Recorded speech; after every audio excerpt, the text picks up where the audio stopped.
Hello, lovelies. I hope you're all okay. This is the audio version of the August 2025 Annie Cook Writer newsletter. So, hello, August. Well, the big news this month is that Book 7 in the Teapot Cottage series is now available, and the link to purchase through Amazon is embedded in the readable version of the newsletter, but you can go to the platform itself and key in from raw to very well done, Annie Cook. Okay, so this one has been a while in getting to you. I missed my June deadline because of different things that were going on in my life that I needed to put more attention and energy into trying to resolve. So that's why this book was a month later than planned. But it's here now, and I'm just going to, I know I talked about From Raw to Very Well Done last month, but I'm going to talk about it again now because it's available now, it can be purchased now, and I'm very proud and excited about this one. From Raw to Very Well Done, it's the seventh and penultimate book in the Teapot Cottage series. It's the story of Wendy Whitelaw. She's a top-level chef who's trying to recover from a scandal that's left her career in ruins. She arrives at Teapot Cottage distraught and bewildered about her future, still reeling from the events that shattered her career and trying to work out how to put her life back together. She unfortunately meets a man called Billy Briggs, who she hates on sight, and he hates her, and he would love to just have what she wants, but she's not going to give it up. And both of these characters would cheerfully murder the other and walk away with nothing on their conscience. So when they first meet, it's a bit of a worry because we are not sure whether or not there's going to be a homicide or who might be committing it. But both of these characters are struggling to make sense of different events that have blown their lives apart and put them into a complete tizzy. They're both very clear about what they want or need to do to get their lives back on track, but Teapot Cottage has got other ideas for them both. And where they end up is not where either of them ever expected to be in their lives. They both stayed at the cottage at different times, and as it does, it had a very profound effect on them and their perspective on life. And what happened is what often happens in life, where when you're rebuilding your life after a trauma or a drama that has left it in tatters, you sometimes end up in a place where you never once imagined you'd be, but often you're happier for it. So this is what happens again in this novel, and it's a pretty interesting ride. And as ever, we also have the wonderful Tawley town matriarchs stepping up and offering their wisdom and advice and perspective to these characters in crisis. Wise older women prevailing yet again, and like all the other series novels for Teapot Cottage, this book celebrates the worth of older women, especially those who have been through the mill and rebuilt their lives with grace and courage and hope. And the enigmatic Fiann Raven, who's our resident white witch with a penchant for spoonerism, also has quite a bit to say to one of the characters in particular in this book, and she's as delightful and as charming as she ever is in all of them. And I had so much fun with this book. Developing characters is something that I always get a lot of joy from. It's the most fun part of writing a novel. But Billy Briggs, well, yeah, let's say he was a challenge. I had to turn him from a villain into a lovable idiot, which wasn't as easy as you might think. He led me on quite a dance for quite a while. And I had to draw on a lot of my past experience in working with male prisoners, men who had a lot of attitudinal abnormalities, shall we say, and those who had come to the end of their ability to make outdated coping strategies work. Billy has to deal with a lot of disappointment that throws up old wounds that he never allowed himself to heal from. This man goes from being quite a nasty, pathetic little spoiled brat to a man who finally understands his behaviour, where it comes from, and he works to be a better man. And he realises that underneath all his prickliness and misguided resentment, he's already a good man. He's just been afraid to be himself and to show that soft side of himself because he's been abandoned and hurt in the past, and he still carries very deep wounds. Bringing him around past the point of acceptable and along to the point of actually being likable and funny in his shortcomings, that was a lot of fun for me. And so I hope you'll enjoy Billy and his antics and his transformation when his life suddenly becomes meaningful to someone he cares about, and he finally decides that he can trust himself a little to be real. Well, Wendy also led me on a bit of a dance, but in the best possible way. She's a Welsh lass with a hot, sparky temper, but she's brave and she's passionate, especially about her career and what she has to do to get it back after she loses it on the back of a really silly mistake. As it is in life, this poor character had something blown out of all proportion, and she was left with two choices: to either let it keep her on the floor or to come out swinging. And I really do like Wendy such a lot. She's exactly the kind of person we all need to have around us as friends. Feisty, funny, passionate, positive thinking, and ready to grab life by the teeth and shake the crap out of it and never take no for an answer. This lady is never going to keep her light under a bushel. She's never going to be in someone else's box. She's one out of the box, and I hope you like her as much as I do. So From Raw to Very Well Done is available to buy now on all good literary platforms. It's From Raw to Very Well Done, Annie Cook, and the link to purchase on Amazon is embedded within the readable version of the newsletter. As I said, I missed the due deadline thanks to events outside of my control, but we did get there in the end, and I'm so thrilled with the cover for this book. It's violet, so it represents the end of the rainbow on your bookshelf. For those of you who are collecting the paperbacks, the rainbow is my extra gift to you as a vibrational healer and as a form of energy that will help bring balance to your life. So the final book in the series will be released in time for Christmas because it has a Christmas theme, and I'm still not saying what that's going to be called or what it will be about, but I'm working on it now. I plan to make it available at the end of October, so you'll have it in time for Christmas, and it will offer you some surprises and a new way forward for one of the main characters in the Teapot Cottage series. And from the end of that little era, another will be starting, and 2026 will be another year of stories of hope and healing with the help of a little bit of magic and another rainbow on your bookshelf. Okay, so the next thing, the story writing competition that I ran through last month is now over, and I'm pleased to say that I have not just one, but two fabulous winners. I simply couldn't decide between two very compelling entries, so I thought, what the hell? They are both worthy. They both deserve to be winners. Two amazing women with two amazing stories, and both of them are very different. One is a story to nestle within a memoir, and the other is what I believe to be the beginning of a fantasy novel. I'm beyond excited to be working with these two lovely ladies as they work to bring their stories to life. It's a real thrill for me to witness the transformation from a handful of words and ideas to a full-blown narrative that will be compelling and insightful.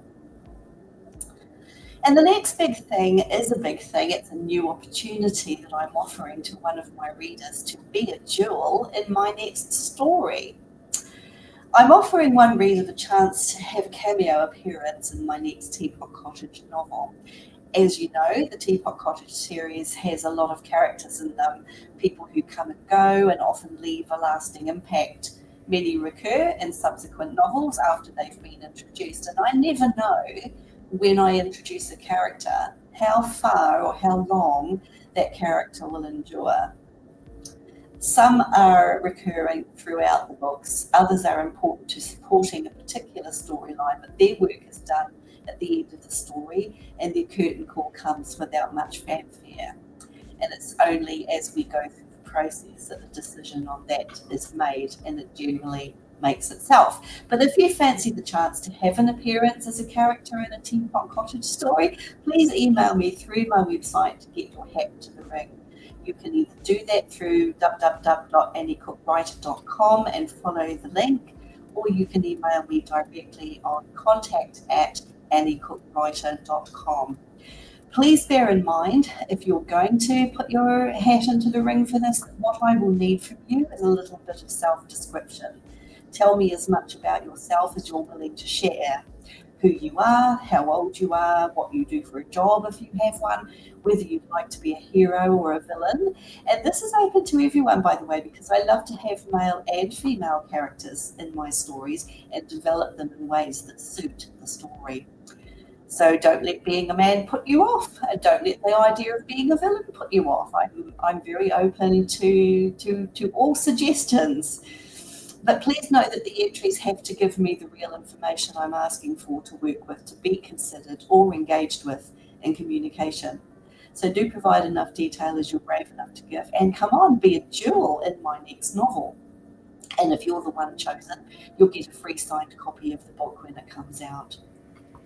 You know, this is the most fun part of having real connections with my readers. It's just wonderful to see what comes out of conversations and suggestions offered.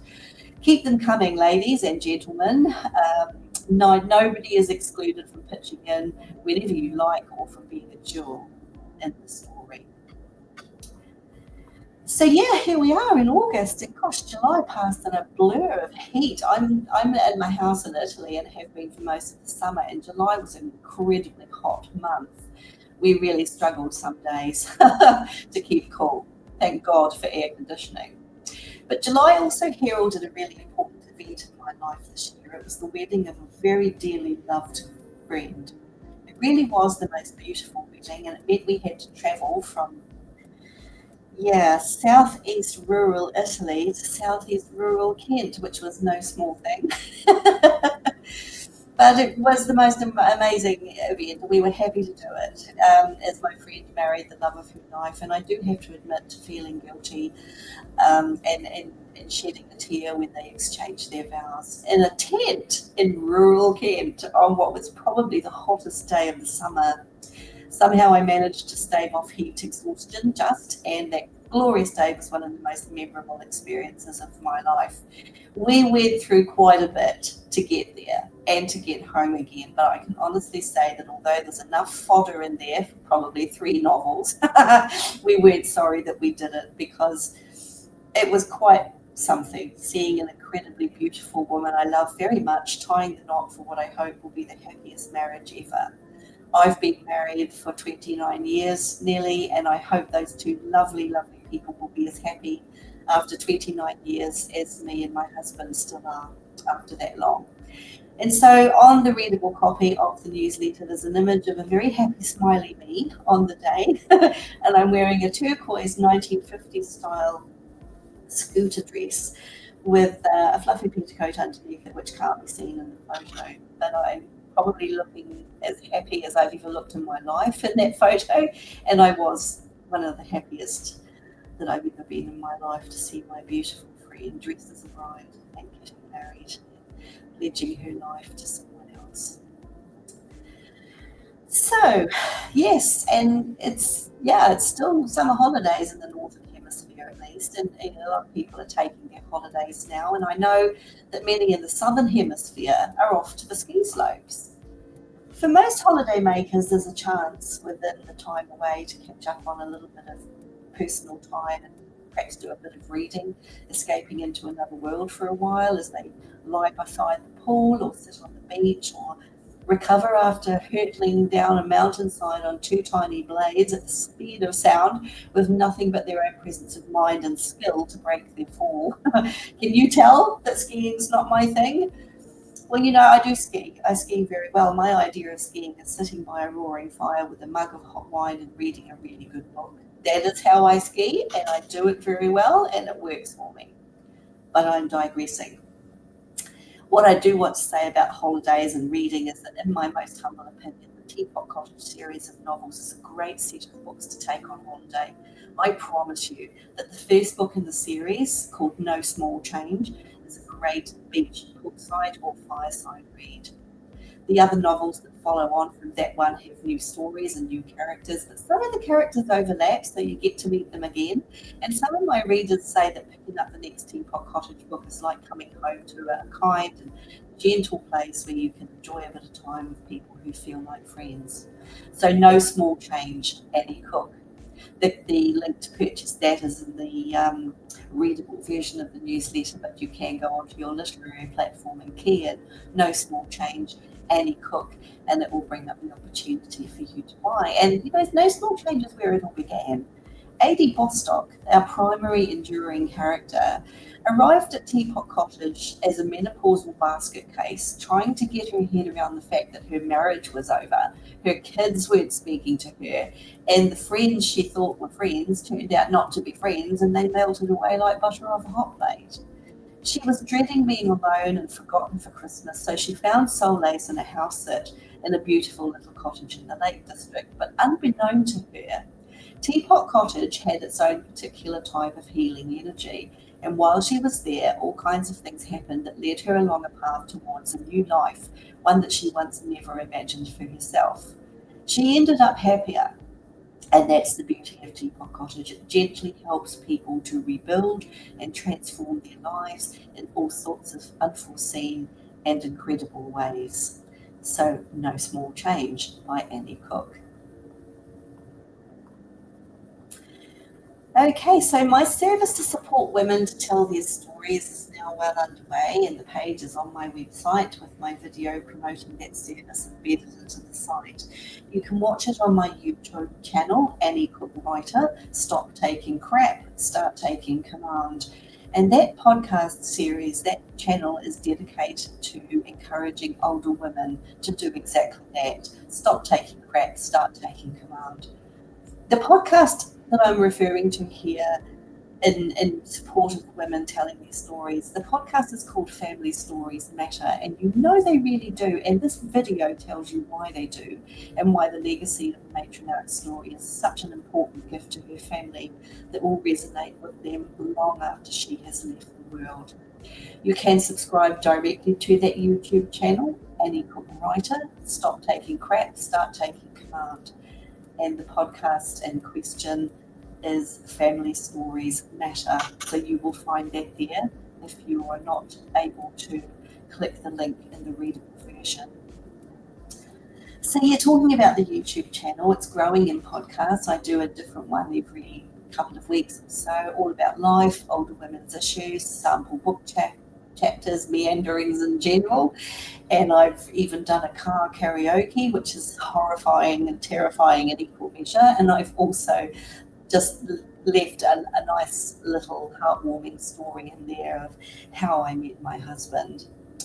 So there's a link in the readable version to listen to the latest recording, which is a 16-minute recording, but you will find it if you just go straight to the channel. And it's called A Woman's Letter to Her Family. It's my reading of a woman's letter to her family, telling them a secret that she couldn't bring herself to tell them while she was still alive.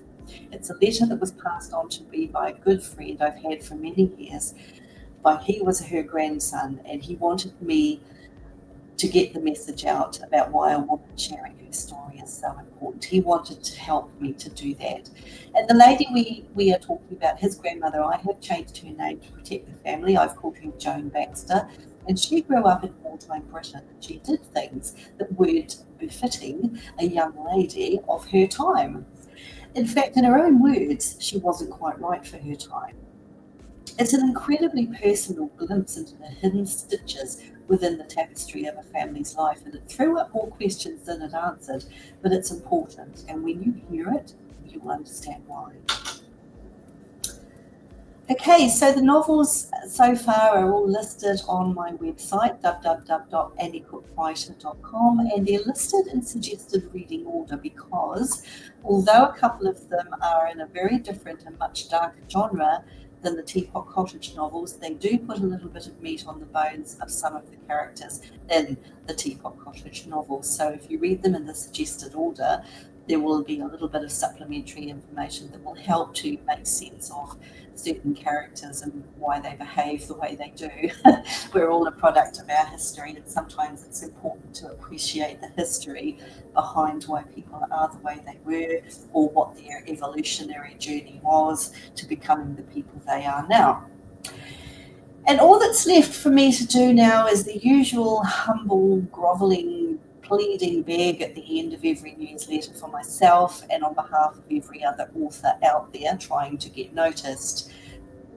To any of you who have read and enjoyed my books, it would be just so wonderful if you could write me a positive review on Amazon or any other platform that you buy your books from for any and hopefully all of the books that you've enjoyed. You know, we really need reviews. It's the lifeblood to enable recognition and promotion of sales. It also helps our motivation. It helps us to continue offering what we're so keen to offer to the world. Star rankings help, but it's the written reviews that bump a book up the rankings. They don't have to be huge, but a detailed review helps to encourage other readers to take a punt on reading and enjoying our work. We can't grow and we can't gain recognition for the messages we offer if nobody knows who we are and what we do or whether or not it's any good. We need our readers' help to do that. So I need your help. It's as simple as that. Because so much time and effort and research and heart and soul and dedication and commitment goes into writing a novel. It's always a huge thing to do over many months, and for some authors it runs to years. And the passion to get things right for the reader often means we do a lot of research and a lot of editing and a lot of updating and a lot of revisions. And then a lot of time can be taken on designing covers that accurately showcase the stories. And being recognised for any or all of that is everything. It means everything to every writer to have that validation. And to me, as the creator of a world that I want so much for you to enjoy, it really does mean everything to me to have that recognition. So please do that for me if you can. And don't forget to tell your friends about Tawley and Teapot Cottage, because maybe they'd enjoy the books too. And if you've got someone in your friendship circle or your family who's having a birthday coming up, and maybe think about buying them No Small Change as the first book in the Teapot Cottage series, because maybe they'd enjoy that and maybe it would inspire them and maybe they would like to read more of the stories after that. So without further ado, the newsletter comes to a close, and just before I sign off, I just want to remind one more time about the opportunity to be a jewel in the next Teapot Cottage story. If you do fancy the chance to have a cameo appearance as a character in the Teapot Cottage story, please do email me through my website www.anniecookwriter.com or email me directly at contact@anniecookwriter.com. I'm looking forward to hearing from you. The interaction is always meaningful, it's always really special, and it always teaches me something. So enjoy your August, be it the final month of summer or the final month of winter, wherever you are, and keep yourselves warm or cool, depending, and keep yourselves safe and keep yourselves happy. And if there is any time to curl up with a really good book, you know where to go to find one. Okay, I will talk to you soon.